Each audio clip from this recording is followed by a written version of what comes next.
హరే రామ. ఇది హిందువుల ఐక్యత. ఈరోజు జగన్నాథ యాత్ర సందర్భంగా విచ్చేసిన హిందూ సోదరులందరికీ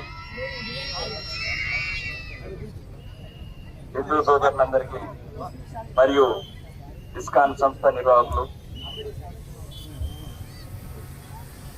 మరియు కృష్ణ భక్తులు, అలాగే మంచి బందోబస్తు చేసిన పోలీస్ అధికారులకు ప్రత్యేకంగా నా యొక్క నమస్కారాలు. ఈరోజు చాలా సంతోషంగా ఉంది. మనం ప్రతి సంవత్సరం పెర్కిట్లో ఇంత ఘనమైన యాత్ర మొదలు పెట్టడం. ఇక్కడనే చైర్మన్ గారు ఉన్నారు కాబట్టి 2 సంవత్సరాల నుంచి ఇస్కాన్ టెంపుల్ గురించి ప్రయత్నం చేస్తున్నాను. 5 ఎకరాల స్థలం వచ్చింది. 5 ఎకరాల స్థలము అధికారులు ఫైండ్ అవుట్ చేసిండ్రు, మార్కింగ్ ఇచ్చిండ్రు. ఇప్పటికి 3 సార్లు నిజామాబాద్ నుంచి మళ్ళీ ఆర్మూర్కి వచ్చింది. చివరికి సంతకాలు పెట్టి మున్సిపల్ ఆఫీసులో పెండింగ్ ఉన్నది. మన ధర్మాన్ని మనం కాపాడుకుందాం. ఇక్కడ కూడా ఆర్మూర్ ప్రాంతంలో కలిసి ఉందాం, కళలు వంచుకుందాం, కన్నీళ్లు తుడుచుకుందాం. హిందువులకు ప్రమాదం వస్తే హిందువులలో కూడా రండి, ఐక్యతరానికి పెట్టచ్చు.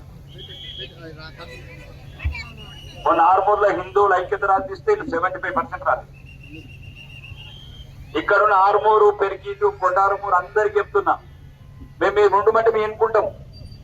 దయచేసి ఇంటికొక్కరు రండి. ఎప్పుడన్నా ఐక్యత మనం కలిసి ఉందాము. ఎప్పుడైనా దాడులు జరుగుతున్నాయి, ఇళ్ల మీద పెట్రోల్ పోస్తున్నారు, హిందువుల మీద ఏ చిన్న దాడి జరిగినా హిందువులంతా ఒకటి కావాలి.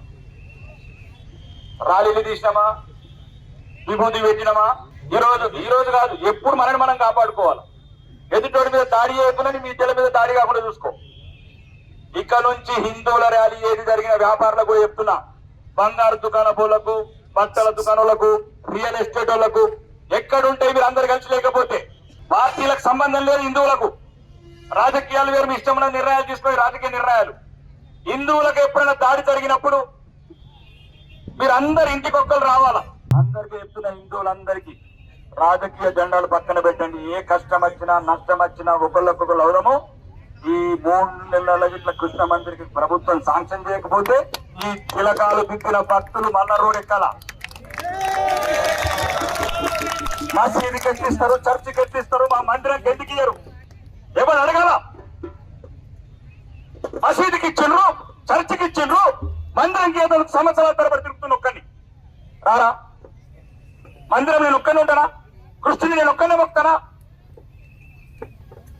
కాబట్టి చెప్తున్నా, ఇక ముందు నుంచి ధర్మం గురించి రాజకీయ నిర్ణయాలు పక్కన పెట్టండి. అది అప్పుడు చూసుకుందాం, యుద్ధం. ఆ యుద్ధం వేరు. మహాసంగ్రామంలో ఎప్పటికైనా ధర్మమే గెలుస్తుంది.